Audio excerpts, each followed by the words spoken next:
Good morning. Good morning. I hope everybody's had a great weekend.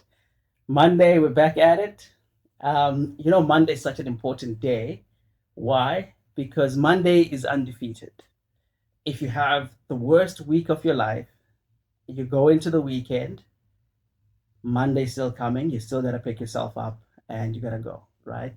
If you have the best week and weekend of your life, Monday morning, life goes on, right? You still got to go up, get back into the game, and do what you need to. So Monday is always that reset, a new week, a new start, right? The day that you start the cycle all over again, and you get to choose how that cycle goes for you. So it's a powerful, powerful day. I love it. Best day of the week because you get to set your intention today. So today, I thought I'd talk about some lessons that I've learned from my business activities, right? And I have a long history with that, but we're going all the way back, all the way back. And I'm talking about my first business, my first time ever buying and selling something. So this was many years ago. I was around grade five, and given our financial situation at home, I had to find a way to survive, right? So I had gotten a scholarship for being the top student, a scholarship that covered my school fees from like grade three all the way to grade seven. So school fees were sorted. I was secure in that regard.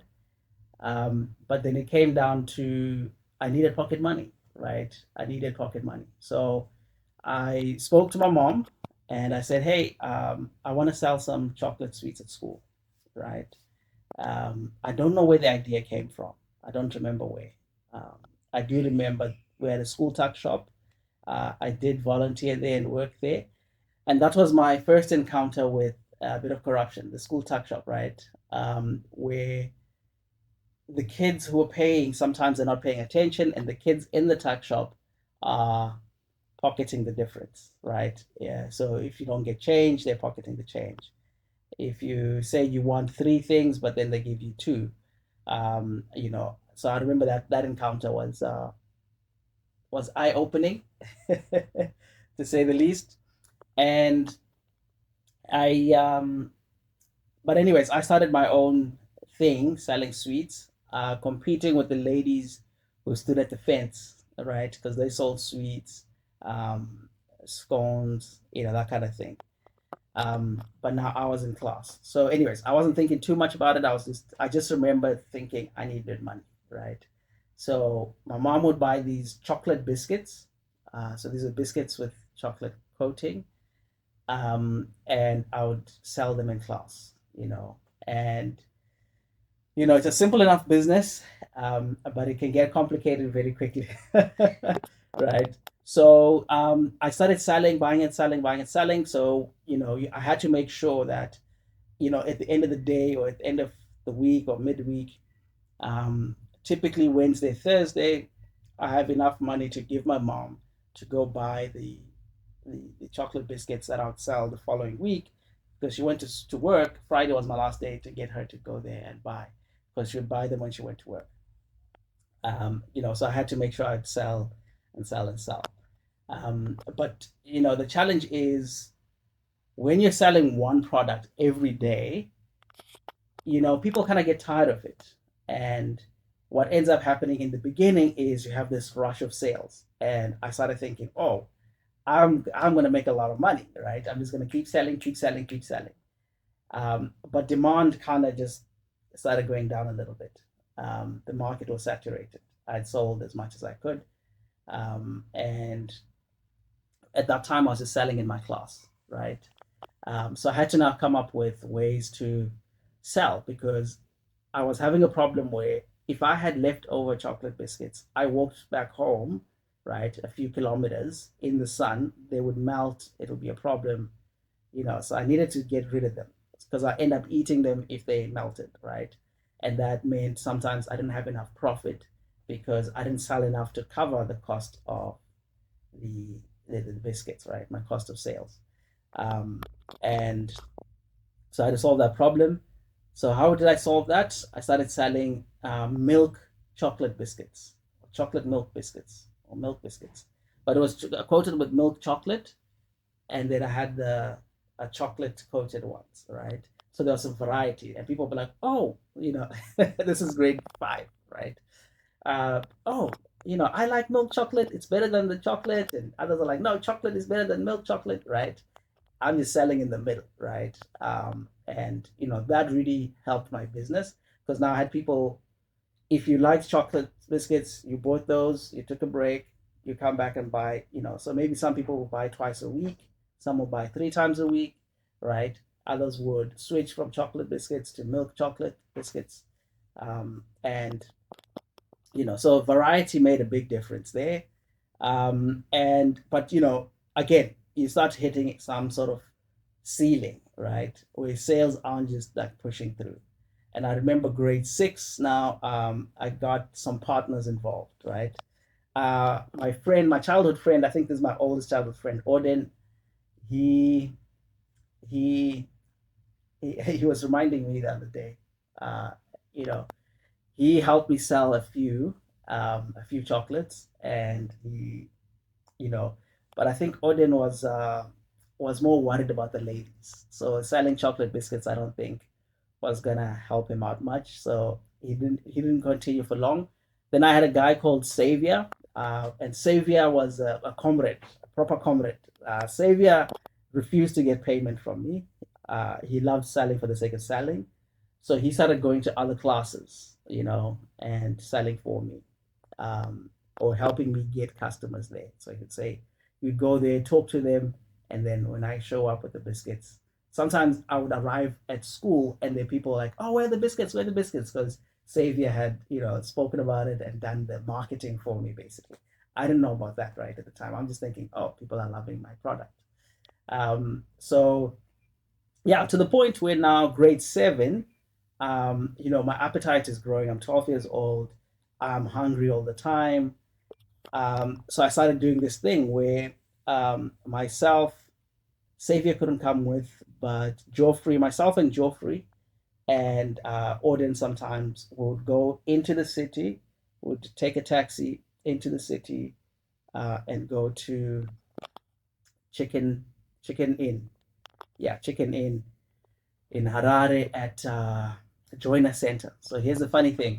My mom worked at Joiner Center when it was being built. She worked for the architect there who was part of the building of Joiner Center, the mall. And while they were building it, there was a chicken inn right next to it. So we'd go there and we would buy like a full chicken on that rotisserie thing, and we'll just devour it, the three of us. If it was the two of us, maybe we'd do half a chicken or something like that. But yeah, it was chicken, chips, that kind of thing. So now this became a thing, a regular thing every Friday, sometimes during the week, you know. And part of the challenge was, or part of the reason I ended up doing that was I had been saving money with my family. But, as things got tight, some of that money would be used for groceries, food, that kind of thing, which is fine, but it just built this bad relationship I had with saving, right? So I built a bad relationship with saving. So if I have money, I gotta spend it. So I was spending it. I was sponsoring guys to go into town, buying them food, and then for them to take taxis back home. And a grade six, grade seven, that was huge. That was huge. You know, but yeah, my life was good. I was living the life right there.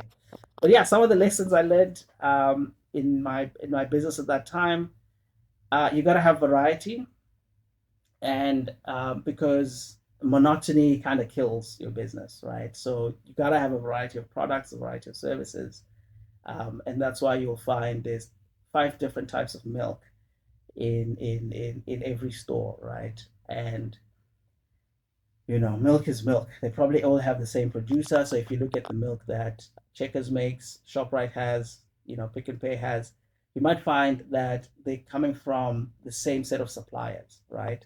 It's just the branding and the packaging and the price point. So the positioning that they give, but it gives variety. Some people say, oh, I like Parmalat. Oh, I like what's that other one? Clover, right? I like whatever, right?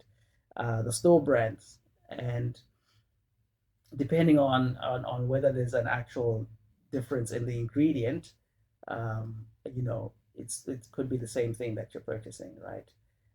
So in the end, a lot of people just go with price, whatever is cheapest. So you got to have different prices and different positioning for products. So for people, it can feel like, oh, I'm getting a deal if I'm buying this thing, and things like that, right? Just give some variety, right? Because it gives people options. All right. I started selling sweets as well. Um, you know, sweets and these chocolate coated, soft, squidgy, mushy, white stuff inside called Frodo's. Um, Frodo's were a big hit. Frodo's were a big hit. Um, so yeah, selling sweets in primary school, beautiful business. I enjoyed it. So here's the thing, competition. So my grade 6 teacher um, kind of came up to me and said, "Hey, you can't keep selling in class, right? The school doesn't allow that, etc., etc." I said, "Oh, okay. What's this about, right?" But what was frustrating was at the time, a lot of teachers, including my grade 6 teacher, had tomatoes, veggies and things that they were selling to other teachers. Yes, they weren't selling in class, but they sold to other teachers, right? And I think other students' parents bought through them, so when they went home, they'll have that. If I'm not wrong, um, and I made a comment. So this is what happened. We're sitting in class, and I make a comment, right? And I didn't realize that my teacher's daughter was part of the crowd I was talking to. And I said, how can she tell me that I shouldn't sell when she's selling veggies? And I was pointing to the veggies right there in the class, right? On the side cupboards, right? And I said that in the afternoon. Xavier was there, a number of girls were there.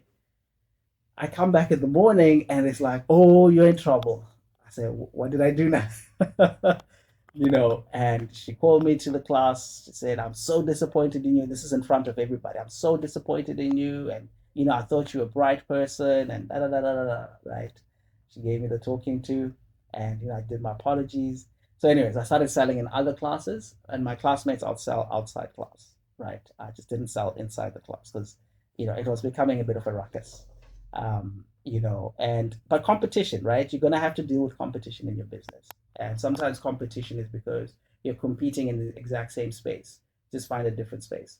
Sometimes I used to go buy veggies in Cosmo, right? I always like buying from those vendors, and you know you'll find that there will be a row of women selling the same exact products, right? And the one that maybe cuts the veggies and the one who doesn't cut them, that's a differentiator. And then you find somebody pops up later somewhere else and they start selling. Or when those guys who buy like chicken wings, full chickens, that kind of thing, meat on the side of the road, sometimes they're all lined up like that. And sometimes you just gotta separate yourself and not compete. It's the same market, but just find them in a different spot, right? So in the classroom, it was becoming a contested space. And, the teacher was right to try and preserve the classroom from the commercial activities that I was engaged in. And yeah, so but you're going to have to find your way, navigate your way around competition. Sometimes your competition will have a bigger presence, brighter presence somewhere. The beautiful thing about today is on social media, with my accounting firm, Chikambure, we started posting videos on YouTube and we just said, hey, get a free consultation. And the amount of people that we've received this year since May when we posted our first video has just been incredible for the number of views we have and the number of people who are calling in. It's incredible, and I think the main reason that was successful was because we focused on making our videos informational, educational, and searchable. So if somebody's looking for help with this specific topic, we want to be able to answer that in a very simple way, right? Right? Keep it simple. Just kind of talk to the camera, that kind of thing, right? Yeah, we had a script. Like, yeah, I don't have a script, but there I had a script. I had my points that I had to hit. Did a little bit of editing, and but the important thing was to make sure it's digestible, right? We tried as much as possible to eliminate any jargon words, simplified English. There's a thing called simplified English.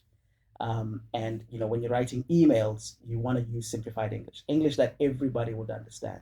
Um, and yeah, sometimes you want to use jargon to communicate authority, to communicate. But what I'm finding in my market is you've got to speak plainly. You've got to speak to people plainly, right? So you don't have to go head to head with competition and try to compete in the same space. You've got to just find your voice and put it out there, and that works very well in competition. But yeah, saving, that was a big one for me. I didn't learn it then, right? I learned the bad habit then.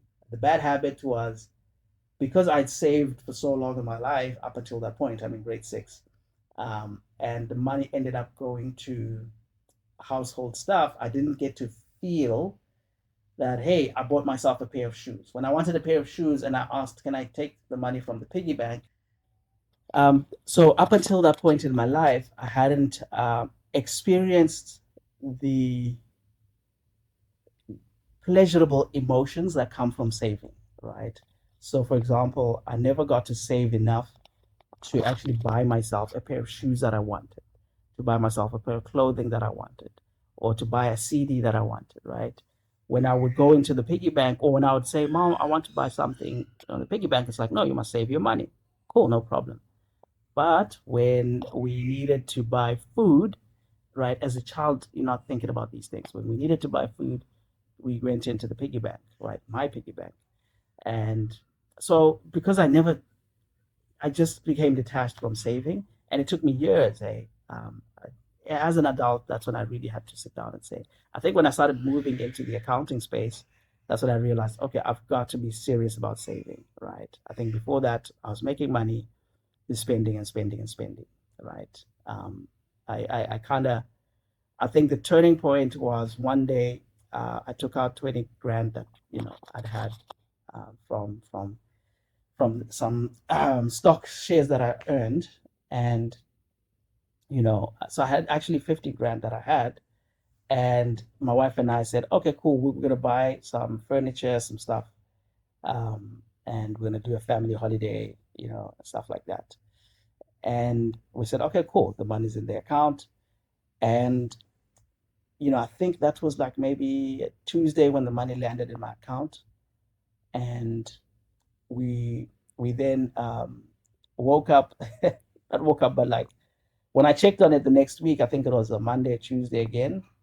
We had spent over 10,000 just on drinking, going out, having a good time with friends. Nothing specific. We didn't go to a specific party. Just, hey, let's do this, let's do that, right? And most of it was spent over like Friday, Saturday, Sunday, and it was just something that I back then I was just like, okay, I'm not going to be able to buy we ended up having to buy a different type of furniture from what we wanted to buy in order to be able to make the furniture happen, plus the family holiday, because we're flying everybody to Cape Town, booking them accommodation, beachfront and all that. So we spent a lot of money that weekend. And that's when I started saying, hey, let's stop. But everything started back then, right? So I was making money in class and I was spending it as a grade seven, grade six, particularly grade seven. Throughout grade seven, I remember we would go every Friday, we were gone, right? Um, and it was it was fun. It was fun, but I built a relationship where you make money, you spend it. And I guess this will be my final lesson: margins, right? You got to understand the margins of your business. What can you spend, and what do you need to keep in your business? What I was good at is making sure I kept enough money to go buy some more charhones. But I can guarantee you this: many times when the prices went up, my mom just covered the difference. Or when I had just enough or had failed to, get enough, my mom covered the difference. So I was lucky in that regard from a business perspective, right? That I had somebody covering those gaps so I could then go and enjoy.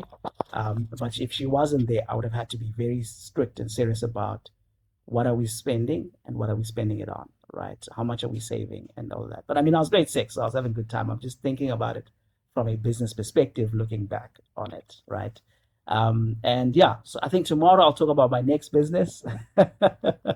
After that, I think it was in high school. Um, my next businesses in high school. Some of them huge flops, some of them successful, and whatever lessons we can get from them, right? So maybe I'll have more structure, maybe I won't. I want to keep this as loose as possible. So I hope you enjoyed that story and the lessons and you found value in it. If you did, like, leave me a comment, tell me what you enjoyed about the video. I'd love to hear from you guys. Cheers.